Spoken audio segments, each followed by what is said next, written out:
Hello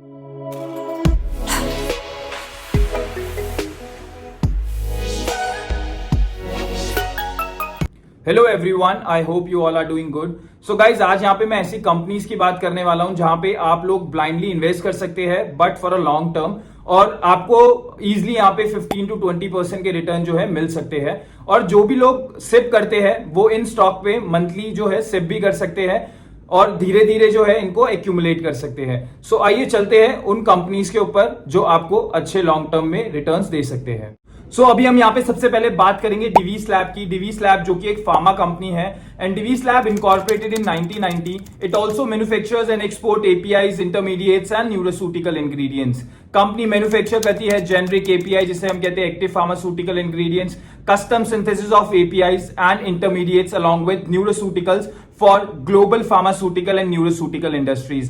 company की जो marketing subsidiaries है वो है न्यू जर्सी में USA and Basel in Switzerland for nutraceutical ingredients. बात करें कंपनी के कैपेक्स की, so company plan the capex of around 1200 crore to 1500 crore and expected to start generating revenue in FY 25 to 26। वहीं अगर हम बात करेंगे कंपनी के टॉप लाइन रेवेन्यू की, सो FY 2012 में कंपनी ने पोस्ट किया था 1864 करोड़ का रेवेन्यू। वहीं FY 23 में कंपनी ने पोस्ट किया है 7768 करोड़ का revenue.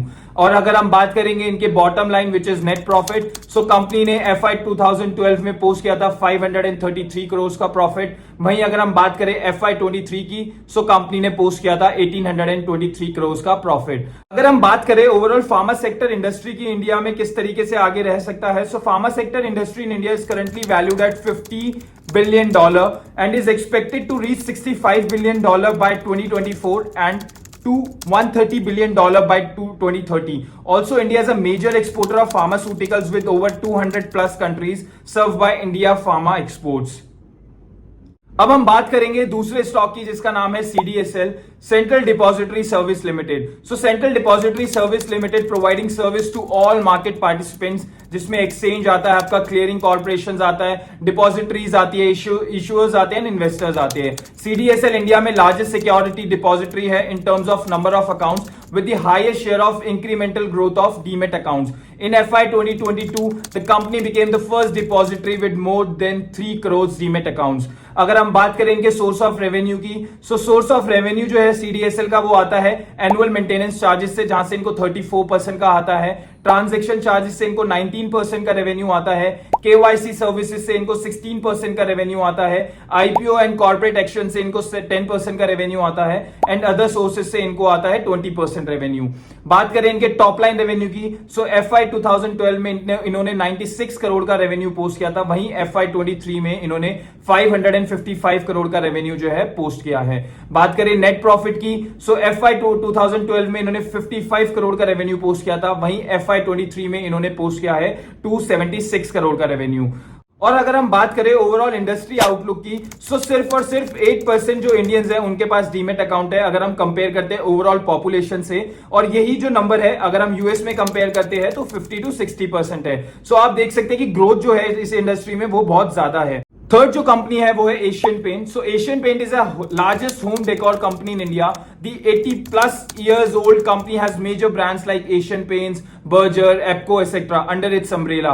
The company is into wall paints, wall covering, waterproofing, texture painting, wall stickers, adhesives, modular kitchens, sanitary wares, lighting, soft furnishing, and PVC windows. The Asian Paint Group has some of the leading brands under its umbrella like Asian Paint, Sleek, Berger, Weatherseal, Epco, Topman, Catzico, Skip, etc.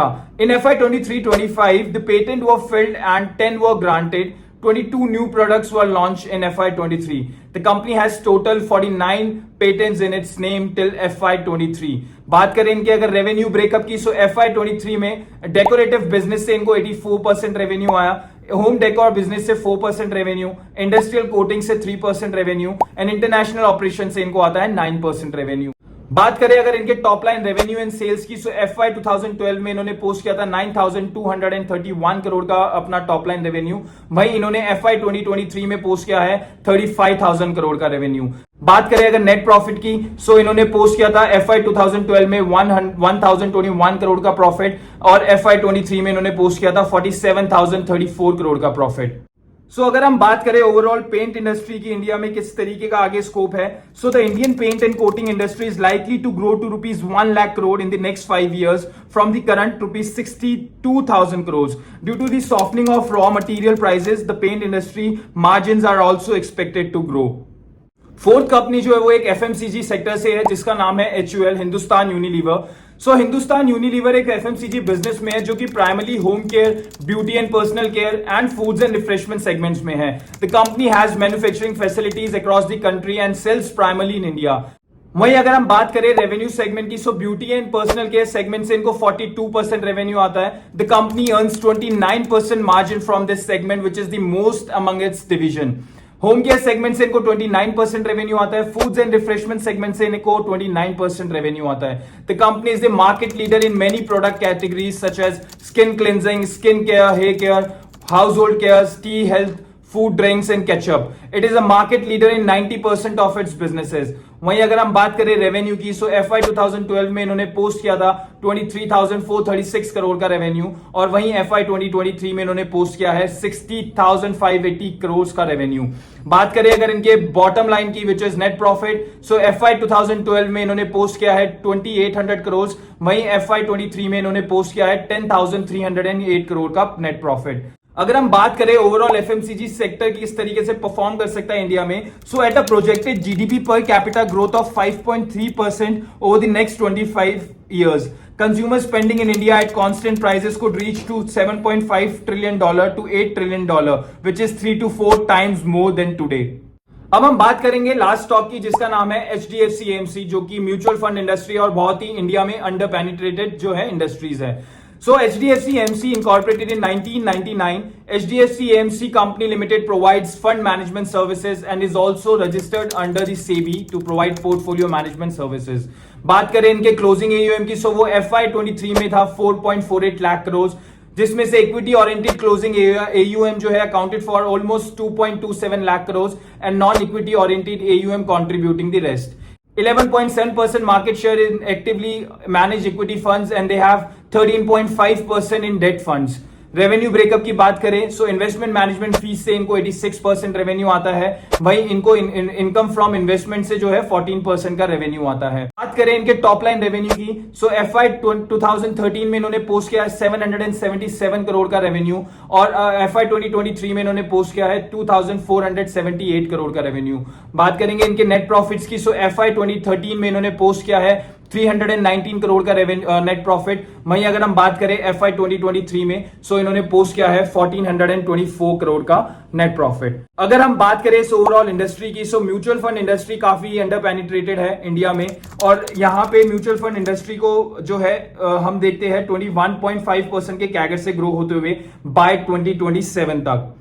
So guys, these are the 5 companies where you can invest your money blindly और I am sure यहाँ पे अगर आप invest करते हैं long term के लिए तो काफी अच्छे रिटर्न्स जो है आपको देखने को मिल सकते हैं.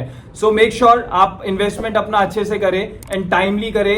And thank you so much. Stay safe and please do subscribe to my channel.